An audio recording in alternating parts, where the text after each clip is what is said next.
കേരളത്തിൽ തുടർഭരണം വേണ്ട എന്ന എഴുത്തുകാരൻ സച്ചിദാനന്ദന്റെ പ്രസ്താവനയോട് പ്രതികരിച്ചു CPI സംസ്ഥാന സെക്രട്ടറി ബിനോയ് വിശ്വം. സച്ചിദാനന്ദൻ ഇടതുപക്ഷ ബന്ധുവാണ്. ബന്ധുക്കൾ പുകഴ്ത്തണമെന്ന് മാത്രം പറയാൻ പറ്റില്ല. സച്ചിദാനന്ദൻ പറഞ്ഞ കാര്യം ഗൗരവത്തിൽ കാണുന്നുവെന്നും അദ്ദേഹം അറിയിച്ചു. സച്ചിമാഷ് ഞങ്ങളുടെ ബന്ധുവാണ്, ഇടതുപക്ഷ ബന്ധുവാണ്. ആ ബന്ധം ഞങ്ങൾ ഇന്നലെ കണ്ട പോലെ തന്നെ ഇന്നും നാളെയും വിലപ്പെട്ടതായി കാണും. അത്തരം ബന്ധുക്കൾ എല്ലാ വാക്കിലും എല്ലാ നോട്ടത്തിലും ഞങ്ങളെ പുകഴ്ത്തിയേ തീരുമെന്ന് ഞങ്ങൾ ആഗ്രഹിക്കുന്നില്ല.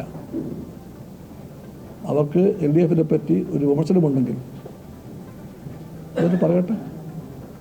വിമർശനം കേട്ടാൽ ഇടതുപക്ഷം കാതുപൊത്തി പിടിക്കില്ല, അസഹിഷ്ണുവാകില്ല. സച്ചിമാഷ പോലെയുള്ള കാര്യം പറയുമ്പോൾ ഞങ്ങളതിനെ ആ ഗൗരവത്തിൽ കാണും.